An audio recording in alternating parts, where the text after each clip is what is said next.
All right, so ladies and gentlemen, thank you very much for being in the channel again today. Today we'll have a very interesting topic again, and just like I told you, I have someone I think is very suited for this topic. We've got a life coach, we've got a lecturer, a PhD holder. Let's meet you. How are you doing today, my brother? Thank you so much for your warm welcome and your kind words. I'm doing well, thank you. And yourself, you okay? Yeah, I'm good. I'm good. It's yeah, the weather these days in London, it's is I usually start with the weather. It's yeah, it's Yeah, killing these days. How do you see the weather? yeah. You know what? Saw a bit of sunlight today, so that's always nice in winter. But you're right. Hopefully, you will get warmer temperatures. Yeah. So if you're Yeah. watching from outside of England, yeah, it's cold right now in England.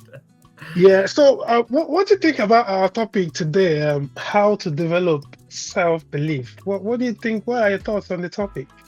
Yeah, I have to say it's an incredibly important topic because your self belief affects every part of your life essentially because that is directly linked to your interactions, your general demeanor, your communications, just everything. Your self belief is so important.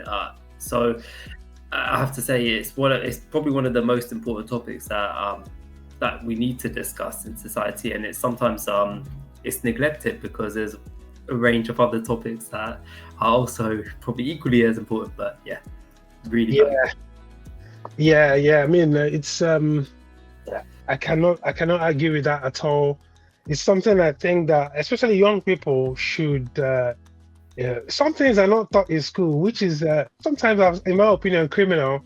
There are some things they're just not taught in school that you need to learn from life.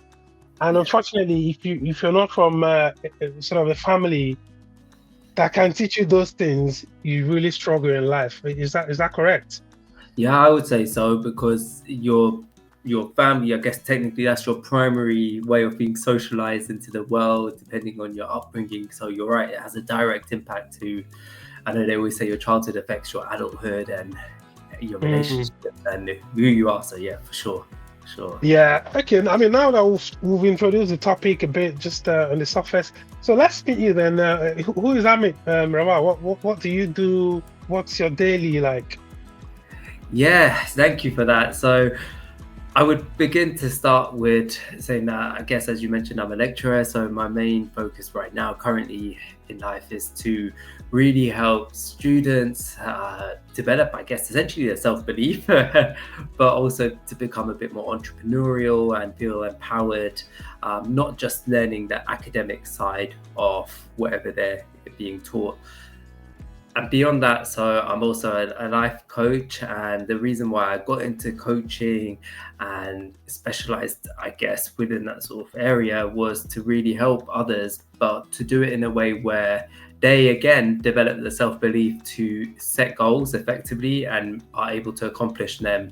And I know I'm sure we'll talk about this further in the talk today, but that's another key part of what I do. Mm. And I have to say, it would be remiss of me to not introduce myself and share, I guess, a very short story, which is that when I was younger, in fact, I always say this to students that if they think of a young boy in an assembly hall and he's on stage and there's pitch silence and the teacher's looking at him, it's his time to speak, and the boy's not saying anything, and you can see that everyone's looking at him. The boy's just shaking on the side, he's not knowing what to say. The teacher saying, are you okay, are you okay? Really trying to encourage him to speak, and that young boy was me. And, Yeah. yeah, and I've always struggled, I guess, when I was younger with my communication skills. So I had to go through speech therapy. I mean, the only person in my family who was able to understand what I was saying was my sister, who's older than me, and that really helped. And now I'm at a point where I guess as a lecturer, communication skills are paramount to what I do. And of course, it's okay to still trip up. As you know, Yeah. Chuck's the person who does podcast interviews, and your YouTube channel is so important. But we're all growing and learning. So yeah, I have to say that that's a key part of what I do. So besides all of this, I'm an aspiring author, and I'm writing a book about the topic and in relation to those who are neurodiverse like me. So as I'm also dyslexic and dyspraxic, so it goes hand in hand with the coaching, I guess, Yeah. and so as a lecturer, because I work with all types of students and those who also may be neurodiverse and are very diverse in their own ways. So yeah, that's me in a big nutshell. Yeah, that's really revealing, isn't it? Honestly, I can relate. I was like that as well. I was a really shy kid growing up myself. I Yeah, had issues with confidence, especially when it comes to the opposite sex. Like when I see females as a young boy, when I see girls, I'm like, oh, it was really difficult for me. Sort of talking to, I would tremble. I would be afraid, like, you know. But as time went on, this is something that has developed with time. Just me yeah, being able to talk to people, express myself, something yeah, that I've developed. So I can 100% relate with you in yeah, that 100%. And yeah, it's as the saying goes, right? It's not about how long or how fast or how well. yeah, So it's good to see that, you yourself now, you're now in a job where every day you have to talk with people, have to relate with your students. So how does that feel? Sort of yeah. being able to overcome that and be in your position now, where you're coaching people, you're mentoring people, you're talking to people. How does that feel? Yeah, it's lovely, and I have to say it's very humbling in a way, because we don't always take time to look back at how far we've all come. And even yesterday, I was thinking, oh, I'm currently, for instance, I'm doing another qualification as part of my work right now, and it's around teaching. Hmm. And now looking back, I've done one qualification that was similar to this, and obviously my PhD and my life coaching qualification. And it's really nice to, I guess, step back and think, oh, I'm genuinely using these skills to help others. And that's what I've always loved to do, as I've struggled myself. So it's just Hmm. really, it's just a lovely feeling to be able to give back and pass on the skills that I've managed to obtain, all the magic, and Yeah. let others take in their own way. So yeah, it's a very wholesome feeling. Yeah. Yeah, experience, like they say, experience is the best teacher. And I think Mm, to all your students now who might be watching this, later on, yeah. this is the right guy to teach you, because he has the experience, he has been in situations, and you are in the right hands. I'm talking to you now directly. You are in the right hands with Dr. Amit. So let's come to the topic, right? What does self-belief Mm. mean to you? I know you've talked about it earlier, but what does it mean to you? And sort of let's have some practical strategies that you use to Okay. maintain self-belief in yourself. Okay. Firstly, thank you, Chucks, for your kind words before that. And yeah, I guess self-belief, one way of looking at it, and the main way, I guess, technically, I really agree with it, is that simply we all possess self-belief. It's all in us. It's simply a state of mind. So of course there's days where things may not naturally work out, and it's, I guess, beyond our control, but our self-belief is always still within our remit, and it's always a state of mind. So what I would say is self-belief is simply a state of mind, and we can always choose to have that positive, or I guess there's a lot of the literature on this topic says a growth mindset, to see these obstacles as simply part of the process that we are supposed to undertake. So yeah, it's simply a state of mind. Yeah, thank you for that. And I know the second part of the question is around the practical strategies, and I love that, because whatever we do, it's great to say, oh yeah, it's a state of mind, and this can come across very fluffy, right? So we have to look at the practical strategies. And when I've worked with psychologists before, so my first degree was in psychology, and the lecturers I've worked with, as well as when I did my PhD at Brunel, I had a lot of training with Dr. Audrey Tang, who was another really great psychologist as well as trainer. And I remember herself and others saying that you got to do what's right for you to help yourself. There's that famous saying, you can't pour from an empty cup. And it goes hand in hand with self-belief, because if you're, for instance, if you're really tired, at least I know that you've got to power through, you still got to have that self-belief, but naturally there's only so much you can do. So for instance, when you do get home, you want to decompress, and naturally you may feel a bit more deflated, because we're all humans, I guess. So practically you've got to do what's best for you, and that could be anything from doing something for your mental health, or it could be just literally having a nap, or it could just be having something nourishing. It's so important to nourish yourself in terms of maybe food that will boost your mood, as well as what I guess just generally it'll give you the energy that you need. So it could be an array of things that could really boost your energy, or maybe even mellow you down as well. So something like a nap of some sort.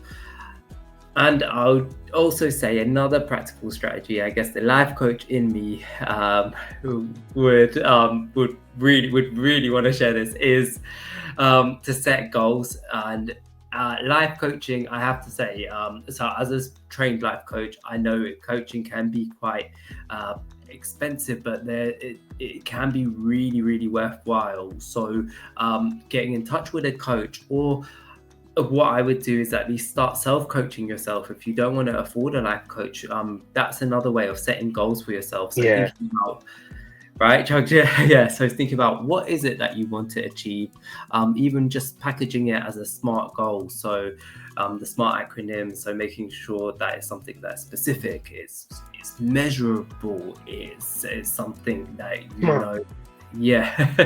it's attainable, realistic, and the T being it's timely. So this is what I always tell my students, at least that way you've got a goal in place, and then you can unpack what you're currently doing, what you could do, and what you will do.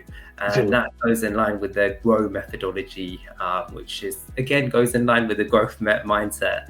So setting goals, and I think I'm sure it's a topic that will probably come up again anyway. We discuss this further, but that's a sort of fun way of stretching yourself. But day to day, being kind to yourself. Remember, you are a human, and nourishing yourself is critical. You can't pour from that empty cup. And I know it's a cheesy cliche, but it's so vital. And I think I've seen this time and time again, especially when I've gone through harder times in my adult life. It's always good to recharge, isn't it? That's why batteries, it is a battery. If you've got a car, you drive a Tesla or whatever, you need to charge the car. You've got a car, you need to maintain it, you need to go for MOT, you need to put fuel in it, whatever it is that it needs. It's the same way as well for our bodies. So essentially what you're saying is people should take time off sometimes, do other things that they enjoy, take their minds off for a second, and then jump back into it fresh and ready to go again. Is that correct? For sure, I completely agree with you. And even if you can't do it on the day because you've got a deadline, or you've got something that you're really working on, just at least be kind to yourself and do something at least that will recharge you even a little bit, whether it's just go for a walk for 2 minutes. Really, really good. But obviously, there are challenges. Anyone who wants to succeed, and there's something you talked about, self-coaching, YouTube. Just to add to what you were saying, YouTube is a very good university. I think at the moment, YouTube is probably the best university anyone can go on, and that's why we're making this type of content right now, because we want to put it there so that people can go on and learn. So I'm just talking to the audience there. You guys, there are tons and tons of content that you can watch, especially if you cannot afford, like you said there, when I was speaking with Vanessa Watts, one of my guests, when we spoke about why you need a mentor. Go and check it out, guys, that video. He talked about the fact that some coaches, you might even run into people who would just take money from you but wouldn't give you their time because they are busy with other things.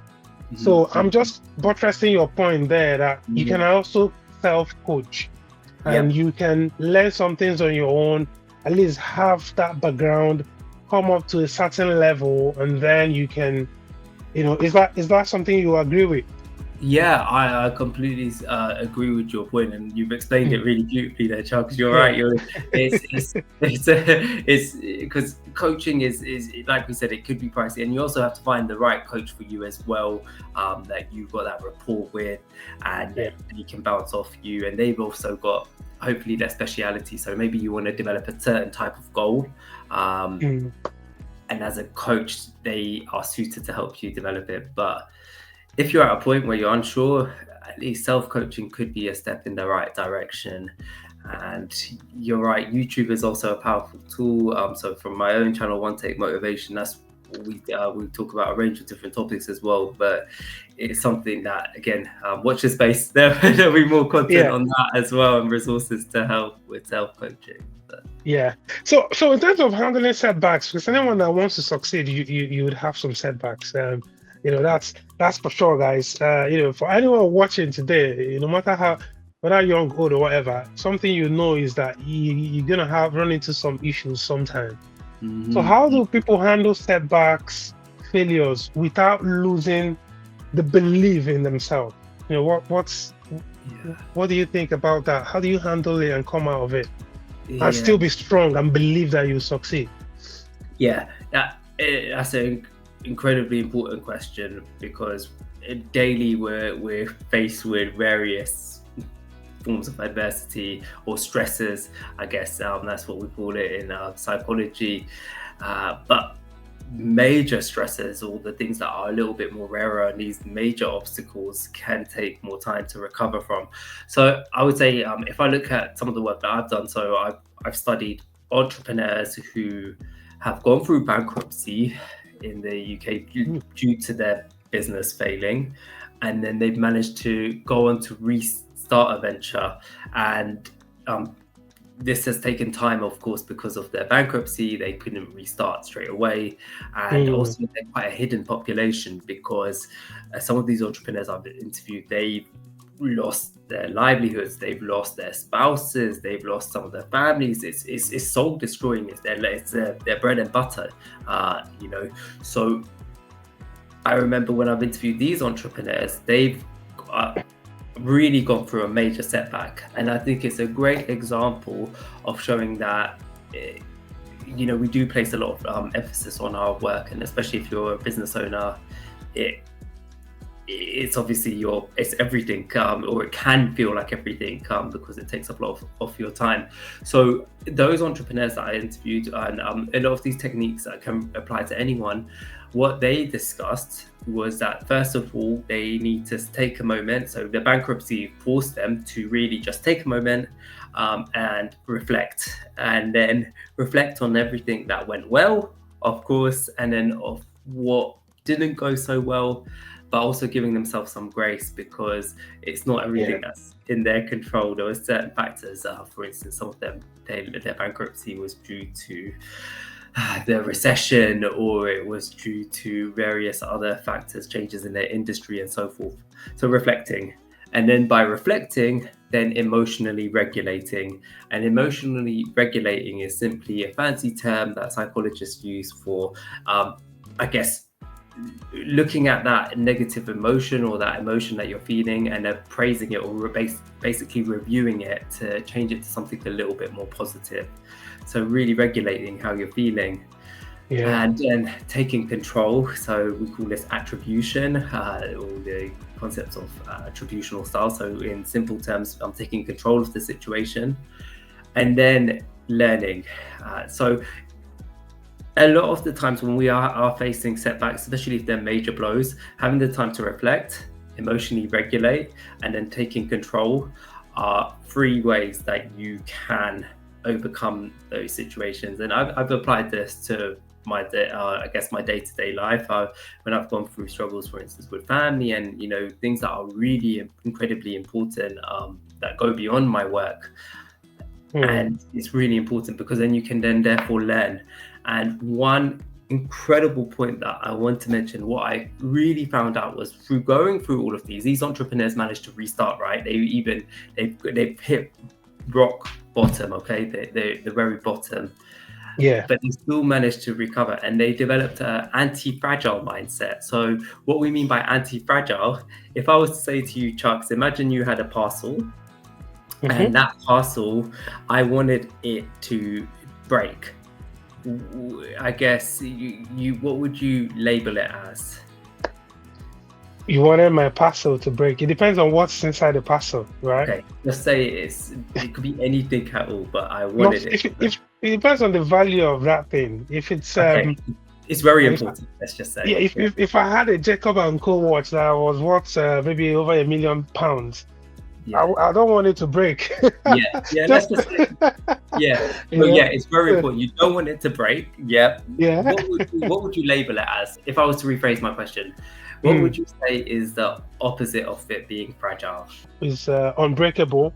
Yeah, I guess it's really close to what we would say is it being anti-fragile. So I know I gave it away before, but it's anti-fragile is literally the opposite. So it goes beyond being resilient, because a resilient goes through adversity. You pick yourself up and you keep going. The anti-fragile is unbreakable because it gets stronger and stronger. Technically, like our immune system, if you have a healthy functioning immune system, you get a cold, it's in a way, it can, I guess to a certain degree, it could be good for us because it boosts our immune system. Kids, babies, I've seen it with my nephew, they pick up everything from school and then they eventually build their immune system. So anti-fragility is what these entrepreneurs, going back to my point, that's what they were able to develop, this anti-fragile mindset. Nice. So you know what, they started a business after, and they said, you know what, I've gone through bankruptcy, my name may have been tarnished, there may be some social stigma or negative press around my name, but you know what, bring on the next business. And that's what I feel like we have to embrace. So it's great to have a growth mindset because it's very similar. You're taking on challenges, you're being resilient, but you're getting stronger as you're doing this. I see. We're explaining that. I've forgotten the name of that movie where the man was working on a project that didn't materialize for so many years. You might know the movie. What was the name of the lady? And then so he was married, and there was a project he was working on that would probably change the way lots of people in the world do things. For so many years, that project kept on failing, but he kept on trying and trying. He kept on presenting it, the project to different organizations that were turning him down. And at a point, it was like, oh, he was never going to make it. And then just the moment where his wife, after so many years, where his wife now decided to leave him, a few weeks after, he got a call. Okay, hey, come on, bring that thing you've been talking about. We need it now. And they were offering him basically a blank check to come on, implement this stuff and let's put it to the market. That was worth probably billions. I can't remember the movie off my head now. It's a Hollywood movie. So basically, just relating it there to the story you've told, people need to be anti-fragile. That you just need to keep going no matter the situation, no matter what. Knowing that at the end of the day, you're going to get to the other side. That's basically what you've said there. I'm just breaking it down, guys, for the average person out there to understand. You need to keep going. In football, they call it, you need to be press resistant these days. In football, teams use pressing. You have to be press resistant so that when people are pressing you, make sure you're countering immediately and you're scoring the goal at the other end. So, very, very important, I think, that this cannot be overestimated, especially for most of my audience are young people that want to grow, who want to change our lifestyles, who want to make those little changes. One thing you're taking away from this video today is that you have to keep going. So, but don't forget, for instance, you can't be going to, I don't really know the UK map very well, but let's say you can't be going to Manchester and you're not going to the way leading you to Manchester. You're going somewhere else, right? Yeah. You have to be going to Manchester, even if it's a slow pace. Just keep going. Yeah. And that what will help you there is by knowing what you're doing, getting that coach and that training that we've talked about already, and ensure you're going towards the right direction. Because if you're not going towards the direction, then you're not going to make it. So let's not, let's be very clear about it here. I'm just talking to the people now. So in that, let's assume now that okay, someone has the good mindset, they're doing the right things, they've done coaching, they've identified where they are good at, and they're working there. What's the importance of a positive mindset in terms of developing self-belief? If we go back to what we were talking about before, self-belief is the state of mind, right? So your positive mindset is simply just embracing this positive state of mind that you've got the belief in yourself, you are capable of doing the task at hand or whatever it may be, even if it's something that you haven't done before. You have to start somewhere, right? So it's really important. It goes hand in hand. That positive mindset is basically it.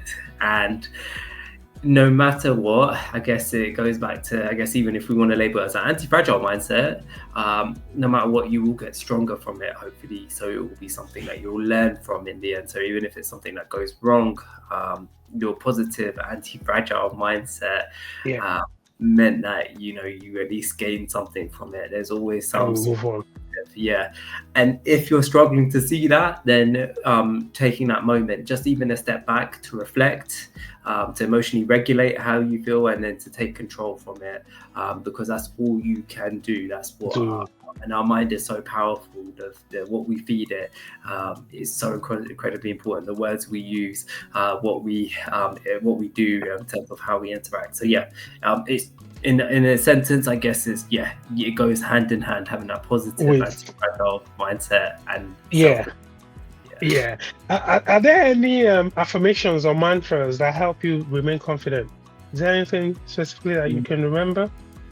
I guess the phrase just around not pouring from an empty cup is, I know it's as we it is just one, and I was even reading the back of what you have there, Chucks. If you get tired, learn to rest. Right. To quit, which is one as well. Yeah. So but I don't really have too many I guess affirmations, except for being kind to myself like that.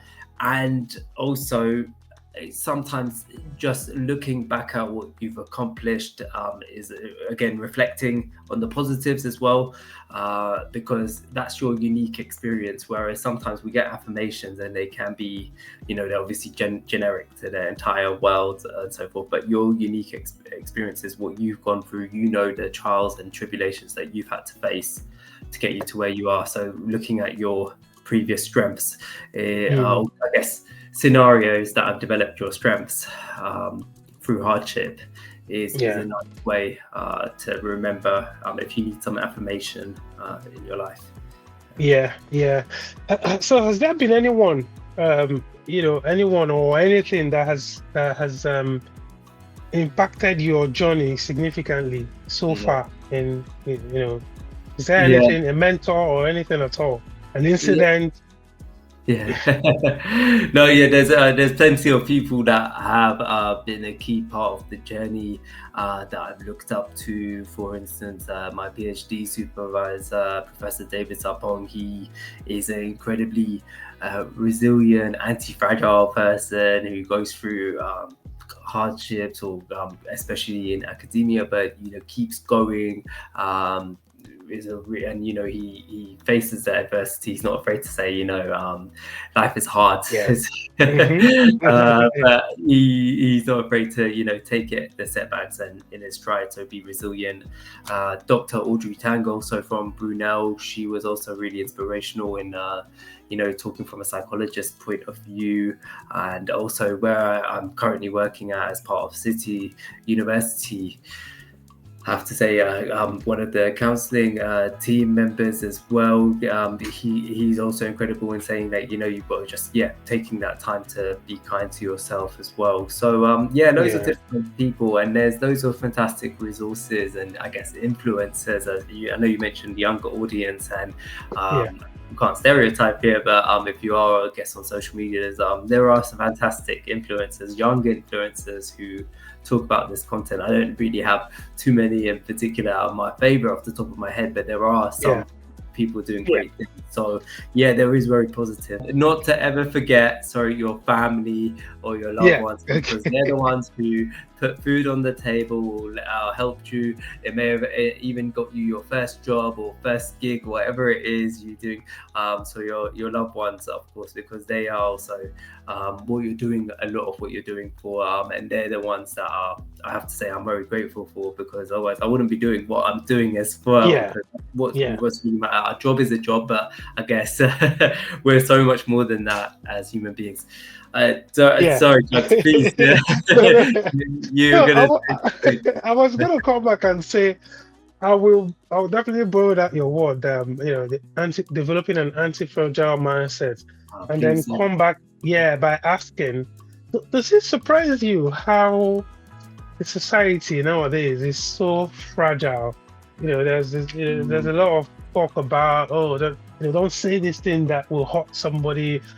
Does that surprise you at all, or is it just a sign of the times that we're in right now?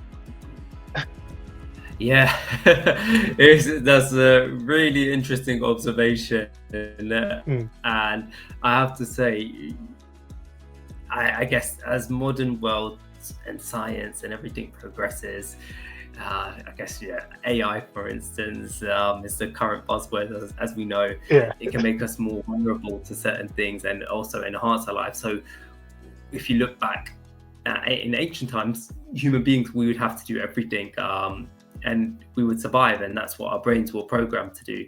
Whereas now we've got all of these luxuries, we've got all of these. The world is, the United Nations with the sustainable goals. We're enhancing all over, like across the globe. There's still a lot of room, yeah. of course.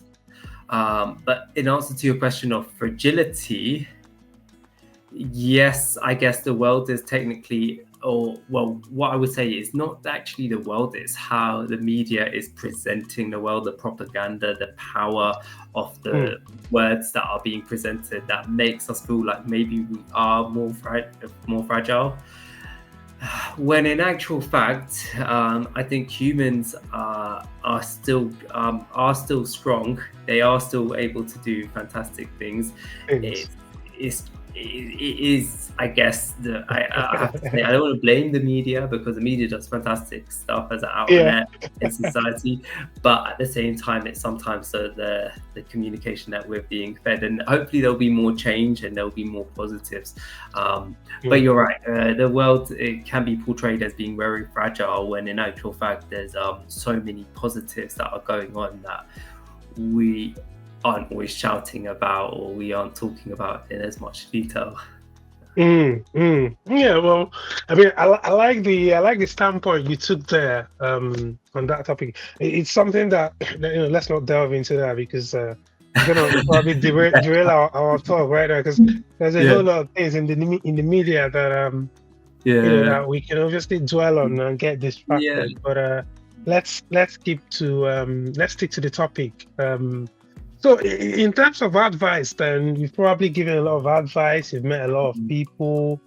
You've met maybe people that are a bit more brilliant than others, or people that are not as brilliant, that you've probably maybe helped to navigate towards areas that they should focus on, and Mhm. places where they have competitive advantage. So what advice then would you give to someone who is struggling in terms of their self-doubt, in terms of their belief in Mm, themselves and what they can do?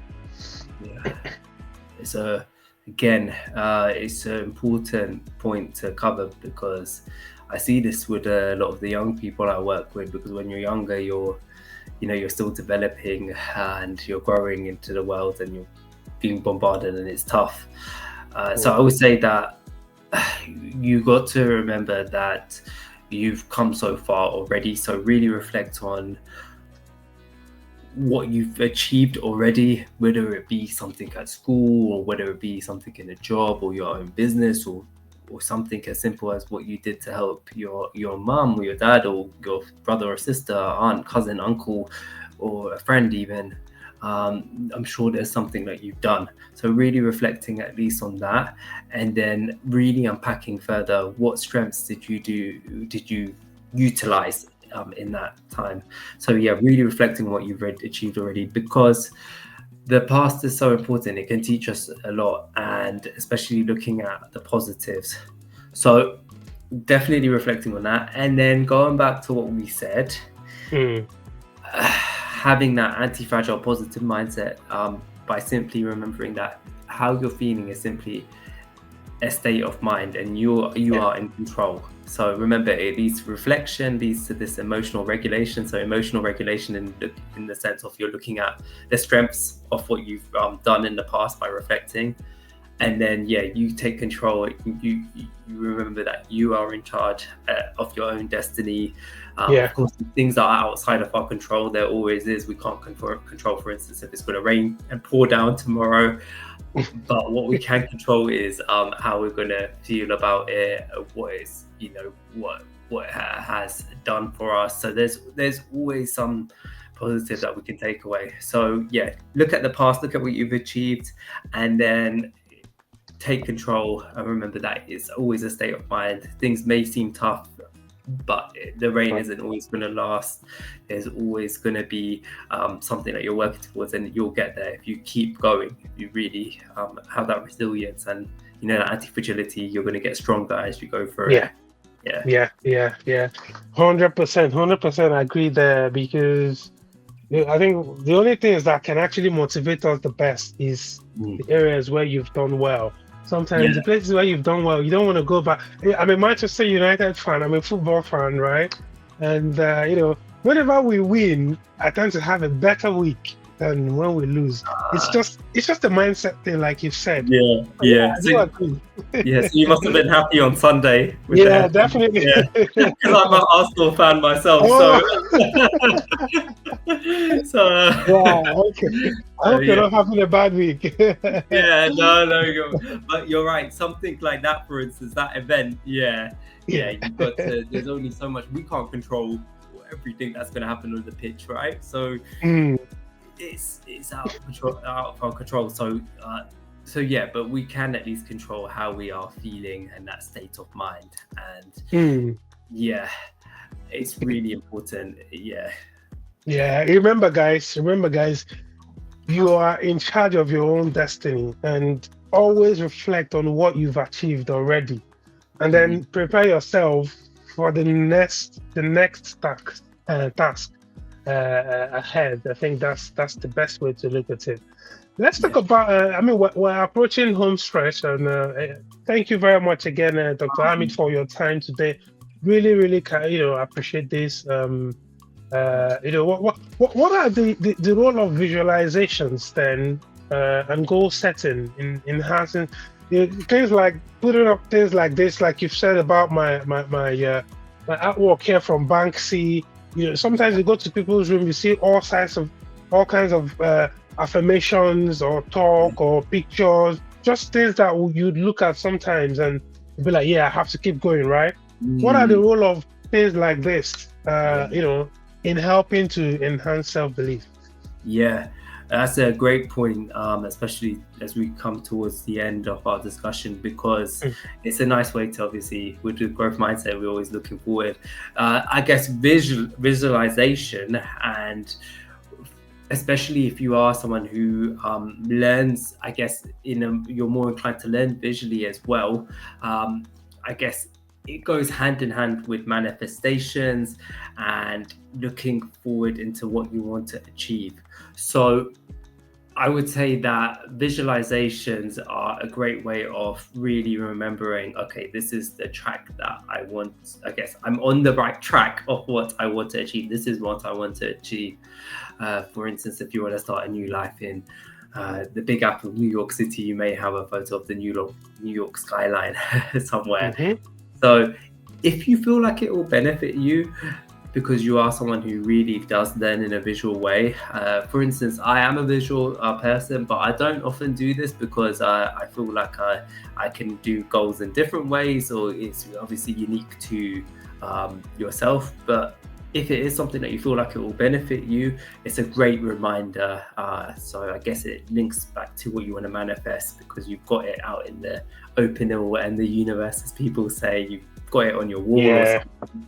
And it's a nice daily reminder potentially for you. So yeah, it could work. It could, there's the research into it. I'm pretty certain that's proven that, manifestation, there's a lot of literature, there's books now, it's a very hot topic. I guess it goes hand in hand with goal setting, because the goal setting is a way of the tools to get you from where you are now to where you want to be. Yeah. I think, for me, not necessarily, I wouldn't necessarily say it's something that I do a lot, but I know it works for some people. It psychs people up. It's here, it's up here in your brain. And if it's something, if it has to do with you waking up every morning to see it as the first thing you've seen for that day, then if you get motivated by that, then do it. That's basically what we're saying here, right? Just do what works for you. And you're gonna get there. Definitely.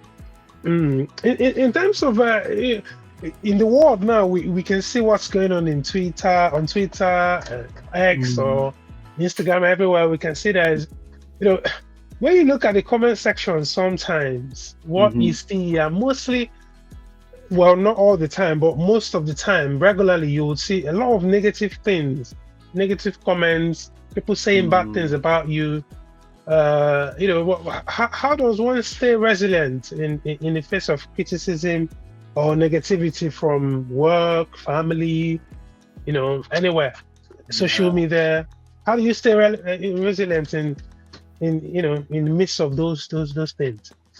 Yeah, they say the brain always focuses on the negative naturally, because we want to protect ourselves. We want to the amygdala, the emotional epicenter of the brain, it naturally will look at those negatives, and it can magnify it, and it seems bigger and bigger and bigger in our head than all of the list of positive comments. But I guess if you are in that situation, like you said, if you're looking on social media, it could be not just a comment about yourself, but it could be something you care about, or someone then to remember to, I guess what I say to my students, and this is a British term, to take it with a pinch of salt, because whoever's written it, whoever's said it, and what we mean by a pinch of salt is to really just take it with a dose of realism, to take it in this, I guess, in the grand scheme of things.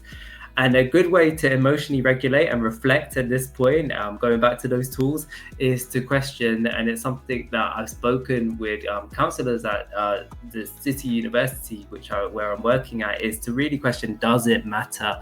Does it matter this person said this online? Because really and truthfully, it really doesn't really matter. Is this person, is it someone who's close? Is it your spouse or your family member or someone who said it? Then maybe you have to take it, but you may not. You'll need to take it with a bigger pinch of salt. But if it's something online, and the world is filled with complex and maybe, as we said, fragile news, or maybe fragile, paint them in a nasty picture, when often it may not even be true. And if we feel absorbed by it, then just to really just think, does it really affect us? Does it really matter? Because probably it may not. And then you can take it, you can learn from it, and you can think, okay, this person may have said this, but look at all of the other positives. I'm sure there will be some sort of positive. And if there isn't, then there'll be something that you can learn from and get stronger from. And again, it goes back to that anti-fragile mindset. That's what I say. It doesn't matter. I mean, you don't even know. I like how you see how all the questions, everything we've talked about, everything ties together. Everything comes back to having the mindset. Everything comes back to just believe that you can do it, guys. This is 2025. This is a new year. Remove all the bullshit, remove all the chaff, remove all the negativity and just move on, guys. My last episode was about we're trying to psych ourselves up for the new Mm. year, and you guys should go and look it up. I spoke with Mr. Busy, and he was talking about how you need to just keep going. You Uh-huh. need to just learn to believe in yourself, focus on your area of specialty, try and hone your skills, develop those things that God has given you, and and make it. Or like to know, Amit, whatever it is that you have coming up, do you have anything that you want to share with us? Obviously, when the video comes out, all your socials are going to be on there and everything, so that people can follow you and maybe reach out to you for anything. But just tell us on your own, is there anything else that maybe you want to add to the topic that you haven't said? And then maybe tell us what to look out for, going forward. Sure. I've got, I guess, two statements, and then I've got a question for you, Chucks. Yeah. So I guess just the two statements are, one is that, as we've discussed, so coaching is incredibly important. It's a great way to, I guess, extend this growth anti-fragile mindset. So obviously, day to day, remember, if you're facing these setbacks, to, of course, be nice to yourself, to nourish yourself, so you can keep going with your anti-fragile mindset, but then to also extend it and grow further by setting goals and also reflecting with the hardships or what you've achieved in the past, because they will help you with your goals. So if you'd like to know, I guess the second statement is, if you'd ever like to know more, if you're a young person or an entrepreneur or someone who just needs that empowerment, please do not hesitate to reach out. I'm on a mission to also make coaching more accessible. So I know Chuck said my social media will be there, but One Take Motivation, if you ever even just want a dose of motivation. And I guess the first statement is, thank you very, very much to Chucks for having me. It's been an absolute pleasure. We've had to make sure that this time works for both of us, and so I'm very grateful for Chucks for arranging this and being a fantastic host, and who's got you have to look at all of his other videos. I'm sure if you're a loyal subscriber you would have, but honestly, fantastic content. And I'm going to have a look and watch some more videos. My final question that I have before I know we'll wrap stuff up, Chucks, is, I guess, what has surprised you from this discussion? Because you really listened, you really actively took it all in, and just to give you the chance to reflect. That's a fantastic question. No wonder you probably ask a lot of questions in your lifetime. What has surprised me? I think it's just, you're really engaging, and I think you've shown a lot of character, humility, and they say character is everything. So I really value when I see somebody and they've shown me character, that they are committed to what they're doing. In secondary school, there's this thing we used to always sing, when wealth is lost, nothing is lost. Yeah. When health is lost, something is lost. But when character is lost, all is lost. So I think you've shown me character here today, and you've shown me commitment that you wanted to come on here and speak to us. We're a small channel that are still growing, trying to create positive content out there to help young people.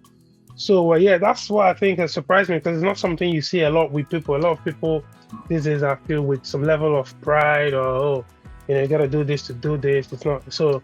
Yeah, that's probably it. But apart from that, it's been wonderful having you on, and I'm really, really grateful for you to come on today. Really appreciate it. Chucks, thank you for that lovely note. I will remember that, about what you said about character and humility and compassion we give ourselves and everything. And just for your, honestly, you're very kind, and your lovely words of feedback. So thank you for that. Thank you very much. Yeah, Dr. Amit's socials are going to be on the video whenever it drops, so that you can reach out to him, his LinkedIn, and whatever else you want to share with us, you give us, and then we'll put it on the description below. Thank you very much, guys, for watching the video today. Dr. Amit obviously is a PhD holder, life coach, lecturer. So check out his socials in the description below. Please follow him as well. Please go and check out what he's doing, follow his work, and obviously there's a lot to learn. You can see the video, you can see the fantastic insight that he's giving us here today. Until I see you in the next one, goodbye, guys.